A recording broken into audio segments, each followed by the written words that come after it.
ਦਵਿੰਦਰ ਸਿੰਘ ਜੀ, ਇੱਕ ਤੁਹਾਡੀ ਵੀਡੀਓ ਵੀ ਵਾਇਰਲ ਹੋਈ ਸੀ ਜਿਹੜੀ ਤੁਸੀਂ ਮੈਨੂੰ ਲੱਗਦਾ ਰਾਘਵ ਚੱਡਾ ਦੇ ਖਿਲਾਫ, ਜੇ ਮੈਂ ਗਲਤ ਨਹੀਂ ਹਾਂ ਤਾਂ ਤੁਸੀਂ ਬੋਲਿਆ ਸੀਗਾ, ਪਰ ਸਵਾਲ ਇਹ ਖੜਾ ਹੁੰਦਾ ਦਵਿੰਦਰ ਸਿੰਘ, ਵਾਰ-ਵਾਰ ਆਮ ਆਦਮੀ ਪਾਰਟੀ ਦੀ ਸਰਕਾਰ ਕਹਿੰਦੀ ਰਹੀ ਜੇ ਉਹ ਡਾਕੂਮੈਂਟਸ ਬਾਹਰ ਨਾ ਆਉਂਦੇ, ਜਿਹਦੀ ਗੱਲ ਫਗਵਾੜਾ ਸਾਹਿਬ ਕਹਿ ਰਹੇ ਨੇ, ਜੇ ਉਹ ਡਾਕੂਮੈਂਟ ਬਾਹਰ ਨਾ ਆਉਂਦੇ ਇਹਦਾ ਮਤਲਬ ਉਹ ਗੱਲ ਦੱਬੀ ਰਹਿੰਦੀ। ਇਹ ਪਤਾ ਹੀ ਨਾ ਲੱਗ ਪਾਉਂਦਾ ਕਿ ਉਸ ਰਿਵਿਊ ਮੀਟਿੰਗ ਦੇ ਵਿੱਚ ਹੋਇਆ ਕੀ, ਉਸ ਰਿਵਿਊ ਮੀਟਿੰਗ ਦੇ ਵਿੱਚ ਕੌਣ-ਕੌਣ ਸ਼ਾਮਲ ਸੀਗਾ। ਇਹਦਾ ਮਤਲਬ ਕਿ ਉਸ ਪਾਰਟੀ ਨੇ ਇਹ ਗੱਲ ਛੁਪਾਉਣ ਦੀ ਕੋਸ਼ਿਸ਼ ਵੀ ਕੀਤੀ ਸਿੱਖ ਭਾਈਚਾਰੇ ਤੋਂ।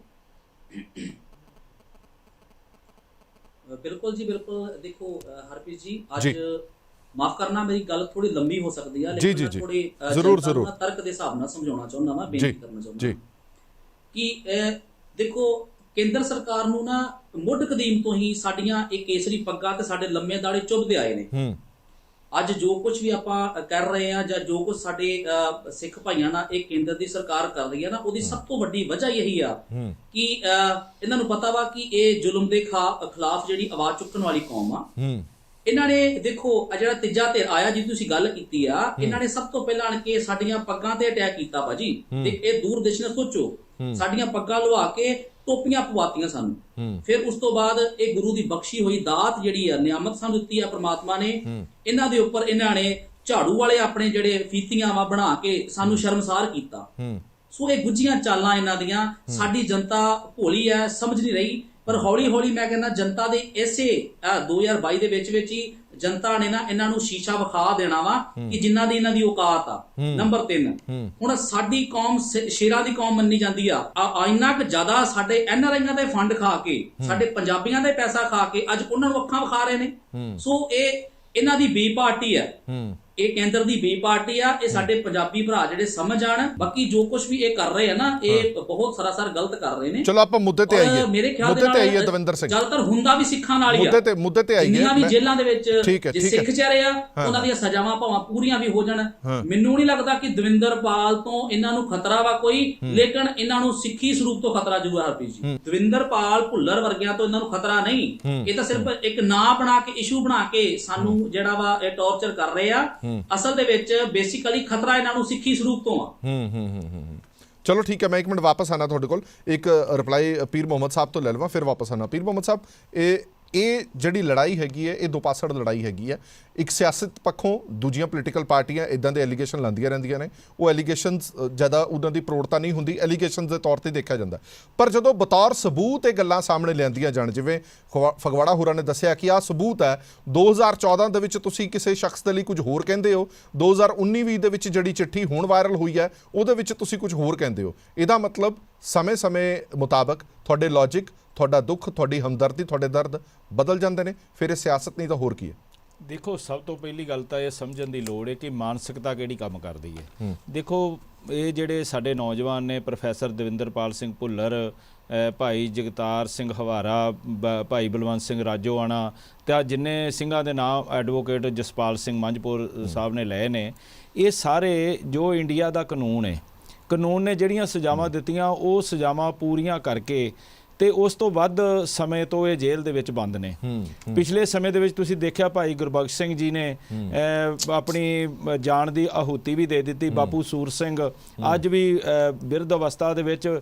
ਵੱਖਰੀ ਗੱਲ ਹੈ ਕਿ ਐਲੀਗੇਸ਼ਨ ਲਾਉਣ ਵਾਲੇ ਜੋ ਮਰਜ਼ੀ ਕਹੀ ਜਾਣ, ਉਹ ਇਸ ਇਸ਼ੂ ਦੇ ਉੱਤੇ ਭੁੱਖ ਹੜਤਾਲ ਕਰਕੇ ਉਦੋਂ ਤੋਂ ਬੈਠੇ ਹੋਏ ਨੇ।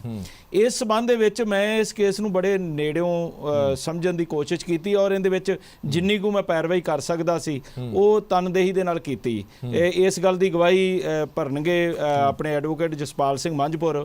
ਜਦੋਂ ਇਹਨਾਂ ਨੂੰ ਨਾਲ ਲੈ ਕੇ ਸਰਦਾਰ ਵਿਰਸਾ ਸਿੰਘ ਵਲਟੋਆ ਦੇ ਨਾਲ ਬੈਠ ਕੇ ਅਸੀਂ ਸਾਰਾ ਕੇਸ ਤਿਆਰ ਕੀਤਾ ਕਿ ਕਿਹੜੇ ਬੰਦੀ ਸਿੰਘ ਨੇ, ਕਿਉਂਕਿ ਉਦੋਂ ਅਕਾਲੀ ਦਲ ਦੀ ਸਰਕਾਰ ਸੀ ਪੰਜਾਬ ਦੇ ਵਿੱਚ, ਤੇ ਇੱਕ ਐਲੀਗੇਸ਼ਨ ਲੱਗਦਾ ਸੀ ਕਿ ਸ਼੍ਰੋਮਣੀ ਅਕਾਲੀ ਦਲ ਇਹਨਾਂ ਨੌਜਵਾਨਾਂ ਨੂੰ ਰਿਹਾ ਕਿਉਂ ਨਹੀਂ ਕਰਦਾ। ਤੇ ਬਕਾਇਦਾ ਉਹਦੇ ਵਿੱਚ ਮੀਡੀਏਟਰ ਦੇ ਤੌਰ ਦੇ ਉੱਤੇ ਅਸੀਂ ਲਗਾਤਾਰ ਪੰਜਾਬ ਸਰਕਾਰ ਦੇ ਉੱਚ ਅਧਿਕਾਰੀਆਂ ਦੇ ਨਾਲ, ਜਿਨ੍ਹਾਂ ਦੇ ਵਿੱਚ ਸਾਡੇ ਜਿਹੜੇ ਗੁਰਸਿੱਖੀ ਸਿਧਾਂਤਾਂ ਨਾਲ ਕੁਝ ਪਰਨਾਏ ਹੋਏ ਜਿਹੜੇ ਉੱਚ ਅਧਿਕਾਰੀ ਨੇ, ਸਰਦਾਰ ਜਤਿੰਦਰ ਸਿੰਘ ਭੰਗੂ ਔਰ ਸਰਦਾਰ ਰਣਜੀਤ ਸਿੰਘ ਕੁੱਕੀ ਹੋਰੀ, ਇਹ ਸਾਰਿਆਂ ਨੂੰ ਇਸ ਗੱਲ ਦਾ ਪਤਾ ਹੈ ਕਿ ਅਸੀਂ ਹਰ ਸੰਭਵ ਕੋਸ਼ਿਸ਼ ਕੀਤੀ ਕਿ ਪ੍ਰੋਫੈਸਰ ਦਵਿੰਦਰਪਾਲ ਸਿੰਘ ਭੁੱਲਰ ਜਿਹੜੇ ਆ ਉਹ ਉਹਨਾਂ ਦੀ ਰਿਹਾਈ ਹੋ ਜਾਵੇ। ਉਹਨਾਂ ਦਿਨਾਂ ਦੇ ਵਿੱਚ ਜਦੋਂ ਇਹ ਗੱਲ ਚੱਲ ਰਹੀ ਸੀ ਸੀ ਤਾਂ ਉਸ ਵਕਤ ਜੇਲ੍ਹ ਬ੍ਰੇਕ ਕਾਂਡ ਹੋ ਗਿਆ ਜਿਹੜਾ ਨਾਭਾ ਦਾ, ਤੇ ਉਸ ਦੇ ਕਰਕੇ ਉਸ ਵੇਲੇ ਦੇ ਹੋਮ ਮਿਨਿਸਟਰ ਨੇ ਕਹਿ ਦਿੱਤਾ ਸਰਦਾਰ ਸੁਖਬੀਰ ਸਿੰਘ ਬਾਦਲ ਹੋਰਾਂ ਨੂੰ, ਕਿਉਂਕਿ ਇਹ ਹੋਮ ਮਿਨਿਸਟਰ ਸਨ ਪੰਜਾਬ ਦੇ ਵਿੱਚ, ਕਿ ਮੈਂ ਸਾਰਾ ਕੇਸ ਦੇਖ ਲਿਆ, ਰਿਵਿਊ ਕਰ ਲਿਆ, ਲੇਕਿਨ ਹੁਣ ਆ ਇੱਕ ਇਸ ਤਰ੍ਹਾਂ ਦੀ ਸਿਚੁਏਸ਼ਨ ਹੋ ਗਈ ਹੈ ਤੇ ਅਸੀਂ ਨਹੀਂ ਕਰ ਸਕਦੇ। ਮੈਂ ਇਹ ਗੱਲ ਕਹਿਣੀ ਚਾਹੁੰਦਾ ਕਿ ਦਿੱਲੀ ਸਰਕਾਰ ਜਿਹੜੀ ਕਿ ਪੰਜਾਬ ਦੇ ਵਿੱਚ ਸੁਪਨੇ ਲੈਂਦੀ ਕਿ ਅਸੀਂ ਇੱਥੇ ਸਰਕਾਰ ਬਣਾਉਣੀ ਹੈ, ਖਾਸ ਕਰਕੇ ਅਰਵਿੰਦ ਕੇਜਰੀਵਾਲ ਦੀ ਅਗਵਾਈ ਦੇ ਵਿੱਚ, ਜਿਹੜੇ ਕਿ ਥਾਂ ਥਾਂ ਦੇ ਉੱਤੇ ਉਹਨਾਂ ਨੇ ਆਪਣੇ ਫਲੈਕਸ ਬੋਰਡ ਲਾਏ ਆ, ਇੱਕ ਮੌਕਾ ਕੇਜਰੀਵਾਲ ਨੂੰ, ਭਾਈ ਇੱਕ ਮੌਕਾ ਤੈਨੂੰ ਕਿਸ ਤਰੀਕੇ ਨਾਲ ਦਿੱਤਾ ਜਾਵੇ, ਤੂੰ ਇਹ ਤਾਂ ਦੱਸੋ ਕਿ ਜਿੰਨੇ ਸਾਡੇ ਸਿੱਖ ਇਸ਼ੂ ਨੇ, ਪਹਿਲੀ ਗੱਲ ਇਹ ਆ ਕਿ ਤੁਸੀਂ ਦੇਖੋ ਭਾਈ ਜਰਨੈਲ ਸਿੰਘ ਸੀ, ਸਾਡੇ ਸਾਥੀ ਸਨ, ਨਵੰਬਰ 1984 ਸਿੱਖ ਨਸਲਕੁਸ਼ੀ ਵਾਸਤੇ ਕੇਸ ਲੜਦੇ ਰਹੇ, ਉਹਨਾਂ ਨੂੰ ਪੰਜਾਬ ਦੇ ਵਿੱਚ ਲਿਆ ਕੇ ਜਦੋਂ ਪਤਾ ਵੀ ਸੀ ਕਿ ਇੱਥੇ ਤਾਂ ਕੋਈ ਦਾਲ ਗਲਣੀ ਨਹੀਂ ਉਹਨਾਂ ਦੀ ਲੰਬੀ ਹਲਕੇ ਦੇ ਵਿੱਚ, ਉਹਨਾਂ ਕੋਲ ਉੱਥੋਂ ਅਸਤੀਫਾ ਦਵਾਇਆ ਗਿਆ ਕਿ ਪੰਜਾਬ ਦੇ ਕਿਸੇ ਵੀ ਸਿਆਸੀ ਘੇਰੇ ਦੇ ਵਿੱਚ ਕਿਸੇ ਵੀ ਸਿੱਖ ਆਗੂ ਨੂੰ ਕੋਈ ਅਹਿਮੀਅਤ ਨਹੀਂ ਦਿੱਤੀ ਗਈ। ਹੁਣ ਵੀ 67 MLA ਜਿੱਤੇ ਆ, ਉਹਨਾਂ ਦੇ ਵਿੱਚ ਪੰਜਾਬੀ ਵੀ ਹੋਣਗੇ, ਸਿੱਖ ਵੀ ਹੋਣਗੇ, ਲੇਕਿਨ ਕਿਸੇ ਨੂੰ ਕਦੀ ਮੌਕਾ ਨਹੀਂ ਦਿੱਤਾ। ਇਹ ਜਿਹੜਾ ਪ੍ਰੋਫੈਸਰ ਦਵਿੰਦਰਪਾਲ ਸਿੰਘ ਭੁੱਲਰ ਵਾਲਾ ਹੈ, ਇਹਨੇ ਇਹਨਾਂ ਦਾ ਭਾਂਡਾ ਬਿਲਕੁਲ ਚਰਾਏ ਦੇ ਵਿੱਚ ਜਿਹੜਾ ਭੰਨ ਦਿੱਤਾ। ਉਹਦਾ ਕਾਰਨ ਕੀ ਸੀ ਕਿ ਜਦੋਂ ਇਹਨਾਂ ਦੇ ਕੋਲ, ਕਿਉਂਕਿ ਜਿਹੜਾ ਇਹਨਾਂ ਦਾ ਹੋਮ ਮਿਨਿਸਟਰ ਹੈ ਉਸ ਰਿਵਿਊ ਕਮੇਟੀ ਦਾ ਚੇਅਰਮੈਨ ਹੈ ਤੇ ਸਤਿੰਦਰ ਜੈਨ ਨੇ ਸ਼ਾਇਦ ਉਹਨਾਂ ਦਾ ਨਾਮ, ਤੇ ਉਹਨਾਂ ਦੇ ਕੋਲ ਜਦੋਂ ਵੀ ਫਾਈਲ ਆਉਂਦੀ ਸੀ ਤਾਂ ਉਹ ਸਭ ਤੋਂ ਪਹਿਲਾਂ ਉਹਨੂੰ ਦੇਖਣ ਦੀ ਬਜਾਏ, ਉਹਨੂੰ ਰਿਵਿਊ ਕਰਨ ਦੀ ਬਜਾਏ ਉਹਨੂੰ ਚੱਕ ਕੇ ਪਾਸੇ ਸੁੱਟ ਦਿੰਦੇ ਸੀ। ਤੇ ਇਹ ਵਾਰ-ਵਾਰ ਹੋਇਆ, ਇੱਕ ਵਾਰ ਨਹੀਂ ਹੋਇਆ, ਇਹ 3-4 ਵਾਰ ਹੋਇਆ, ਜਦੋਂ ਕਿ ਦਿੱਲੀ ਦੇ ਵਿੱਚ ਨਵੰਬਰ 1984 ਸਿੱਖ ਨਸਲਕੁਸ਼ੀ ਨਾਲ ਸੰਬੰਧਿਤ ਬਹੁਤ ਸਾਰੇ ਦੋਸ਼ੀ ਨੇ, ਉਹਨਾਂ ਨੂੰ ਇਹਨਾਂ ਨੇ ਵਾਰ-ਵਾਰ ਪੈਰੋਲ ਵੀ ਦਿੱਤੀ ਔਰ ਬਹੁਤਿਆਂ ਨੂੰ ਇਹਨਾਂ ਨੇ ਰਿਹਾ ਵੀ ਕੀਤਾ। ਮੇਰੇ ਕੋਲ ਬੜੀ ਲੰਮੀ ਲਿਸਟ ਹੈ, ਉਹਦੇ ਤੇ ਮੈਂ ਤੁਹਾਨੂੰ ਇੱਕ ਅਲੱਗ ਇੱਕ ਨਹੀਂ, ਪਰ ਪੀਰ ਮੁਹੰਮਦ ਸਾਹਿਬ ਮੈਂ ਇੱਕ ਗੱਲ ਸਮਝਣਾ ਚਾਹਨਾ ਕਿ ਤੁਸੀਂ ਕਹਿ ਰਹੇ ਹੋ ਕਿ ਪੋਲੀਟੀਕਲ ਵਿਲ ਵੀ ਹੋ ਸਕਦੀ ਹੈ, ਇਹ ਨਹੀਂ ਹੋ ਸਕਦਾ ਸੀਗਾ ਕਿ ਆਮ ਆਦਮੀ ਪਾਰਟੀ ਪ੍ਰੋਫੈਸਰ ਦਵਿੰਦਰਪਾਲ ਸਿੰਘ ਭੁੱਲਰ ਨੂੰ ਰਿਹਾ ਕਰਕੇ ਇਹ ਕਹਿੰਦੀ ਕਿ ਦੇਖੋ ਅਸੀਂ ਸਿੱਖਾਂ ਦੇ ਕਿੰਨੇ ਵੱਡੇ ਹਮਾਇਤੀ ਆ, ਅਸੀਂ ਸਿੱਖਾਂ ਦੇ ਕਿੰਨੇ ਵੱਡੇ ਹਤੈਸ਼ੀ ਆ, ਤੇ ਉਹਨਾਂ ਨੂੰ ਸਿੱਖ ਵੋਟ ਸਾਰੀ ਟ੍ਰਾਂਸਫਰ ਹੋ ਜਾਂਦੀ ਪੰਜਾਬ 'ਚ? ਐਡਾ ਵੱਡਾ ਰਿਸਕ ਪਾਰਟੀ ਕਿਉਂ ਲਈ? ਇਹ ਡਰੂ ਕਿਸਮ ਦੇ ਲੋਕ ਨੇ, ਇਹ ਸਿਰਫ ਇਹ ਤੁਹਾਨੂੰ ਲੱਗਦਾ ਕਿ ਉਹ ਗੱਲ ਠੀਕ ਹੈ ਕਿ ਹਿੰਦੂ ਵੋਟਰ ਨੂੰ ਨਾਰਾਜ਼ ਕਰਨਾ ਚਾਹੁੰਦੇ? ਮਤਲਬ ਇਹ ਕਿ ਪਹਿਲੀ ਇਹਨਾਂ ਦੇ ਜਿਹੜੇ ਐਡਵਾਈਜ਼ਰ ਨੇ ਉਹ ਇਹਨਾਂ ਨੂੰ ਅਲੱਗ-ਅਲੱਗ ਤਰ੍ਹਾਂ ਦੀਆਂ ਸਲਾਹਾਂ ਦਿੰਦੇ ਆ। ਕਦੇ ਤਾਂ ਉਹ ਇਹਨਾਂ ਨੂੰ ਇਹ ਸਲਾਹ ਦਿੰਦੇ ਆ ਕਿ ਤੁਸੀਂ ਬਿਲਕੁਲ ਇਹਨਾਂ ਦੇ ਨੇੜੇ ਆ ਜਾਓ ਤੇ ਤੁਹਾਨੂੰ ਬੜਾ ਵੱਡਾ ਸਹਿਯੋਗ ਮਿਲੇਗਾ। ਉਹ ਪਿਛਲੇ ਇਲੈਕਸ਼ਨ ਦੇ ਦਰਮਿਆਨ ਤੁਸੀਂ ਦੇਖਿਆ ਹੋਵੇਗਾ ਕਿ ਬਹੁਤ ਸਾਰੀਆਂ ਜਿਹੜੀਆਂ ਸਾਡੇ ਹੀ ਸਾਥੀ ਸਨ, ਜਿਨ੍ਹਾਂ ਨੂੰ ਮੈਂ ਵਾਰ-ਵਾਰ ਕਹਿੰਦਾ ਸਾਂ ਕਿ ਮੇਰੇ ਤੋਂ ਨੇੜੇ ਕੇਜਰੀਵਾਲ ਹੋਰਾਂ ਦੇ ਕੋਈ ਨਹੀਂ ਹੋ ਸਕਦਾ। ਮੈਂ ਉਹਨਾਂ ਨੂੰ ਬਹੁਤ ਨੇੜੇ ਤੋਂ ਤੱਕਿਆ, ਕਈ ਮਹੀਨੇ ਅਸੀਂ ਇੱਕ ਦੂਜੇ ਨੂੰ ਮਿਲਦੇ ਗਿਲਦੇ ਰਹੇ, ਔਰ ਜਿਹੜਾ ਉੱਥੇ ਜੰਤਰ ਮੰਤਰ ਦੇ ਉੱਤੇ ਧਰਨਾ ਦਿੱਤਾ ਸੀ, ਸਾਡੇ ਕੋਲ ਬੈਠਦੇ ਸਨ, ਰੋਜ਼ ਸਟੇਜ ਤੇ ਆਉਂਦੇ ਸੀ, ਅਸੀਂ ਇਹਨਾਂ ਨੂੰ ਟਾਈਮ ਦਿੰਦੇ ਸਾਂ, ਗੱਲਬਾਤ ਕਰਦੇ ਸੀ। ਲੇਕਿਨ ਉਹ ਸਾਡੇ ਸਾਥੀ, ਜਿਵੇਂ ਉਹ ਕਹਿੰਦੇ ਆ ਕਿ ਉਹਨਾਂ ਨੇ ਇੱਕ ਵਾਰ ਆਪਣਾ ਤਜਰਬਾ ਕਰਨਾ ਸੀ, ਉਹਨਾਂ ਨੇ ਤਜਰਬਾ ਦੇ ਵਿੱਚੋਂ ਉਹਨਾਂ ਨੇ ਜੋ ਹੰਡਾਇਆ ਉਹਨਾਂ ਦੇ ਸਾਹਮਣੇ ਆ। ਹੁਣ ਇਹ ਜਿਹੜਾ ਮਸਲਾ ਹੈ ਇਸ ਵਕਤ ਪ੍ਰੋਫੈਸਰ ਦਵਿੰਦਰਪਾਲ ਸਿੰਘ ਭੁੱਲਰ, ਇਹ ਕੱਲੀ ਇੱਕ ਪੰਜਾਬ ਦੀ ਆਵਾਜ਼ ਨਹੀਂ, ਇਹ ਦੇਸ਼ ਦੁਨੀਆ ਦੇ ਵਿੱਚ ਮਨੁੱਖੀ ਹਕੂਕਾਂ ਦੇ ਜਿਹੜੇ ਰਾਖੇ ਲੋਕ ਨੇ, ਇਹ ਉਹਨਾਂ ਦੀ ਆਵਾਜ਼ ਹੈ। ਉਹ ਇਹ ਗੱਲ ਕਹਿੰਦੇ ਨੇ ਕਿ ਦਿੱਲੀ ਸਰਕਾਰ ਦਾ ਮੁੱਖ ਮੰਤਰੀ ਜਾਂ ਉਹਨਾਂ ਦਾ ਜਿਹੜਾ ਹੋਮ ਮਿਨਿਸਟਰ ਹੈ ਉਹ ਪ੍ਰੋਫੈਸਰ ਦਵਿੰਦਰਪਾਲ ਸਿੰਘ ਭੁੱਲਰ ਦੀ ਫਾਈਲ ਨੂੰ ਕਲੀਅਰ ਕਿਉਂ ਨਹੀਂ ਕਰਦਾ। ਇਸੇ ਤਰ੍ਹਾਂ ਹੀ ਭਾਈ ਜਗਤਾਰ ਸਿੰਘ ਹਵਾਰਾ ਦਾ ਜਿਹੜਾ ਕੇਸ ਹੈ, ਉਹਨਾਂ ਦੇ ਸਾਰੇ ਕੇਸ ਜਿਹੜੇ ਆ ਉਹ ਬਰੀ ਹੋ ਚੁੱਕੇ ਨੇ ਤੇ ਉਹਨਾਂ ਦਾ, ਹਾਂਜੀ, ਉਹ ਵੀ ਜੇਲ੍ਹ ਦੇ ਵਿੱਚ ਨੇ, ਉਹਨਾਂ ਨੂੰ ਟ੍ਰਾਂਸਫਰ ਵੀ ਨਹੀਂ ਕੀਤਾ। ਠੀਕ ਹੈ, ਮੰਜਪੁਰ ਹੋਰਾਂ ਤੋਂ ਇੱਕ ਰਿਪਲਾਈ ਲੈ। ਮੰਜਪੁਰ ਸਾਹਿਬ, ਹੁਣ ਇਸ ਪੂਰੇ ਮਸਲੇ ਦੇ ਵਿੱਚ ਅੱਗੇ ਕੀ ਹੋ ਸਕਦਾ ਹੈ? ਠੀਕ ਹੈ, ਸਰਕਾਰਾਂ ਤੇ ਪ੍ਰੈਸ਼ਰ ਬਣਾਉਣ ਦੇ ਲਈ ਅਸੀਂ ਸਾਰਾ ਕੁਝ ਯਤਨ ਕਰ ਸਕਦੇ ਹਾਂ, ਅਸੀਂ ਮਾਰਚ ਵੀ ਕੱਢੇ, ਅਸੀਂ ਰੋਸ ਪ੍ਰਦਰਸ਼ਨ ਵੀ ਕੀਤੇ, ਕੱਲ ਘਰਾਓ ਵੀ ਕੀਤਾ ਗਿਆ, ਇੰਨਾ ਬਹੁਤ ਹੈ। ਇੰਨੇ ਦੇ ਨਾਲ ਤੁਹਾਨੂੰ ਲੱਗਦਾ ਕਿ ਇਸ ਪੂਰੇ ਮਸਲੇ ਦੇ ਵਿੱਚ ਕੁਝ ਹੋ ਸਕਦਾ?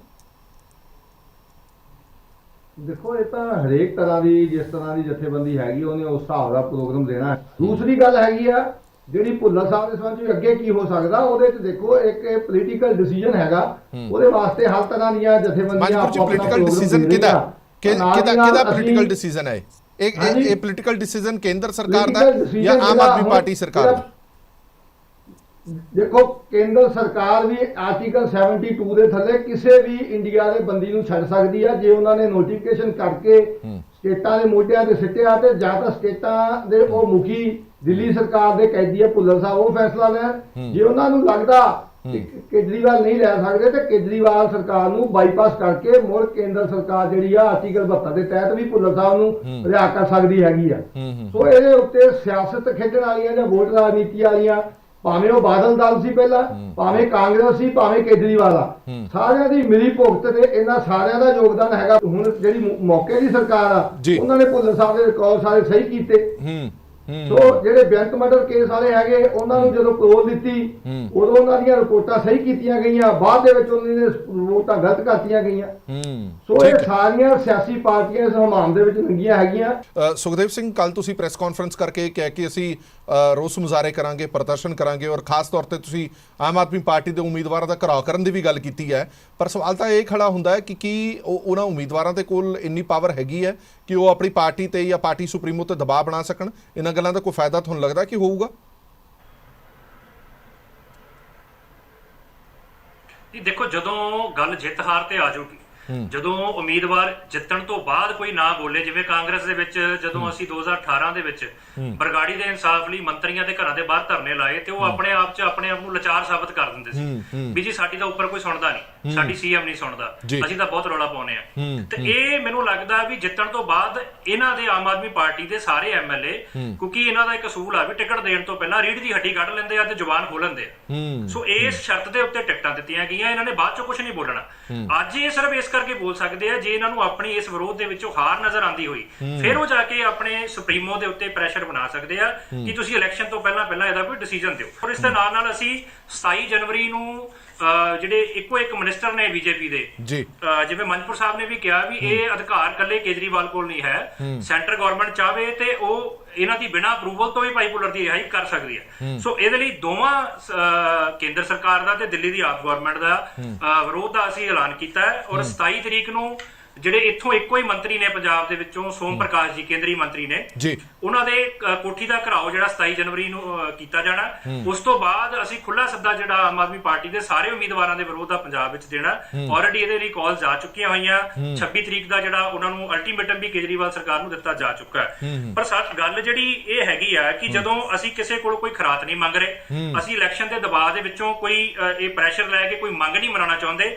ਆਲਰੇਡੀ ਜਿਹੜੀ ਕਮਿਟਮੈਂਟ ਸੈਂਟਰ ਗਵਰਨਮੈਂਟ ਨੇ ਕੀਤੀ ਹੋਈ ਹੈ, ਔਰ ਆ ਜਿਹੜੀ ਇੱਕ ਚਿੱਠੀ ਕੇਜਰੀਵਾਲ ਨੇ 2014 ਚ ਦਿੱਤੀ ਹੋਈ ਹੈ, ਆ 2019 ਦਾ 11/10/2019 ਦਾ ਨੋਟੀਫਿਕੇਸ਼ਨ ਹੈ ਸੈਂਟਰ ਗਵਰਨਮੈਂਟ ਦਾ, ਜਿਹਦੇ ਵਿੱਚ 8 ਕੈਦੀਆਂ ਨੂੰ ਰਿਹਾ ਕਰਨ ਦਾ ਤੇ ਇੱਕ ਜਿਹੜੇ ਸਿਆਸੀ ਸਿੱਖ ਕੈਦੀ ਬਲਵੰਤ ਸਿੰਘ ਰਾਜੋਆਣਾ ਨੇ ਉਹਨਾਂ ਦੀ ਉਮਰ ਕੈਦ ਦੇ ਵਿੱਚ ਸਜ਼ਾ ਤਬਦੀਲ ਕਰਨ ਦਾ। ਅਸੀਂ ਜੋ ਤੁਸੀਂ ਕਮਿਟਮੈਂਟ ਕੀਤੀ ਹੋਈ ਆ ਉਹਨੂੰ ਪੂਰੀ ਕਰਨ ਲਈ ਤੁਹਾਡੀ ਜਵਾਬ ਤਲਬੀ ਕਰ ਰਹੇ ਆ। ਔਰ ਇਹਦੇ ਵਿੱਚ ਇੱਕ ਬੜੀ ਇੰਟਰਸਟਿੰਗ ਚੀਜ਼ ਇਹ ਵੀ ਹੈ, ਇਤੋਂ ਇਹ ਵੀ ਪਤਾ ਲੱਗਦਾ ਕਿ ਇਹ ਜਿਹੜਾ ਗੈਸਚਰ ਸੀਗਾ, ਇਹ ਇਹਨਾਂ ਨੇ ਕਿਹਾ ਸੀ ਵੀ ਅਸੀਂ ਗੁਰੂ ਨਾਨਕ ਪਾਤਸ਼ਾਹ ਦੇ 550 ਸਾਲਾ ਪ੍ਰਕਾਸ਼ ਦਿਹਾੜੇ ਨੂੰ ਸਮਰਪਿਤ ਇੱਕ ਸ਼ਰਧਾਂਜਲੀ ਕਹਿ ਲਓ ਜਾਂ ਇੱਕ ਤੋਹਫੇ ਦੇ ਵਜੋਂ ਸਿੱਖਾਂ ਨੂੰ ਦੇਣਾ ਚਾਹੁੰਦੇ ਆ।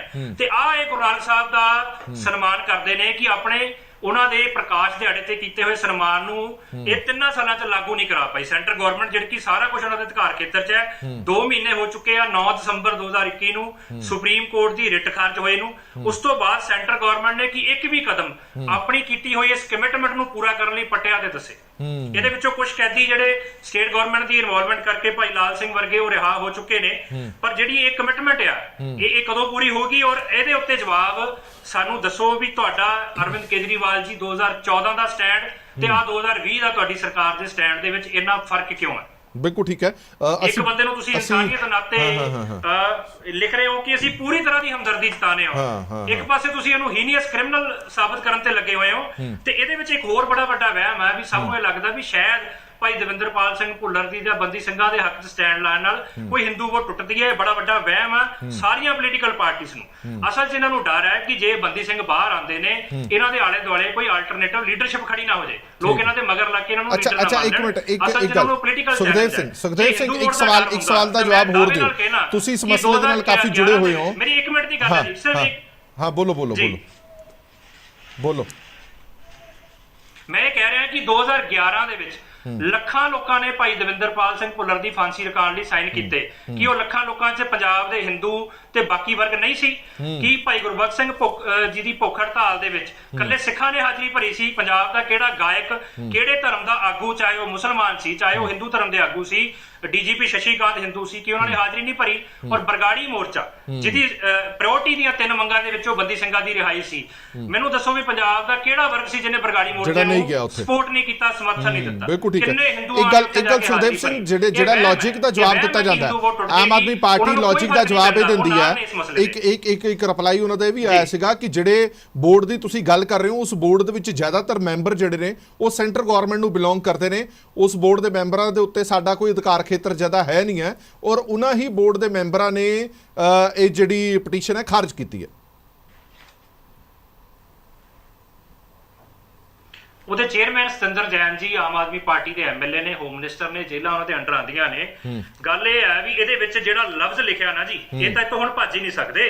ਆ ਜਿਹੜਾ ਲਫ਼ਜ਼ ਲਿਖਿਆ ਯੂਨੈਨਿਮਸਲੀ, ਫਿਰ ਇਹਦਾ ਮਤਲਬ ਸਮਝੋ। ਹਾਂ, ਵੀ ਸਾਰਿਆਂ ਦੀ ਸਹਿਮਤੀ ਨਾਲ ਮੰਨਦੇ ਸੀ, ਫਿਰ ਯੂਨੈਨਿਮਸਲੀ ਤਾਂ ਹੁੰਦਾ ਜਿਹੜਾ ਸਰਬਸੰਮਤੀ ਨਾਲ ਫੈਸਲਾ ਹੁੰਦਾ। ਤੇ ਫਿਰ ਸਤਿੰਦਰ ਜੈਨ ਦੀ ਇਹਦੇ ਚ ਸਹਿਮਤੀ ਨਹੀਂ ਸੀ। ਉਹਨਾਂ ਨੇ ਕਿੱਥੇ ਇਤਰਾਜ਼ ਜਤਾਇਆ, ਕਿੱਥੇ ਆਪਣਾ ਪੱਖ ਰੱਖਿਆ। ਇਹ ਤੁਸੀਂ ਇੱਕ ਗੱਲ ਹੋਰ ਇੰਟਰਸਟਿੰਗ ਦੇਖੋ, ਇਹ ਜਿਹੜੀ ਐਸਆਰਪੀ ਮੀਟਿੰਗਸ ਦੇ ਮਿੰਟਸ ਦੀ ਇਹ ਕਾਪੀ ਆ, ਇਹ ਜਦੋਂ 4 ਵਾਰੀ ਰਿਜੈਕਟ ਹੋਈ ਹੈ, ਇਹਦੇ ਚ ਇੱਕ ਵੀ ਅੱਖਰ ਦਾ ਚੇਂਜ ਨਹੀਂ ਹੈ, ਇੱਕ ਵੀ ਅੱਖਰ ਦਾ ਵਿੱਚ। ਜਿਵੇਂ ਇੱਕ ਮਤਾ ਪਹਿਲਾਂ ਪਾਸ ਹੋ ਗਿਆ, ਉਹ 4 ਵਾਰੀ ਅਲੱਗ-ਅਲੱਗ ਡੇਟਾਂ ਤੇ ਸਾਈਨ ਹੋਇਆ, ਕਿਸੇ ਨੇ ਇਤਰਾਜ਼ ਨਹੀਂ ਜਤਾਇਆ, ਕਿਸੇ ਨੇ ਇਹ ਨਹੀਂ ਕਿਹਾ ਵੀ ਸੁਪਰੀਮ ਕੋਰਟ ਦੇ ਫੈਸਲੇ ਦੀ ਉਡੀਕ ਕਰ ਲਈਏ।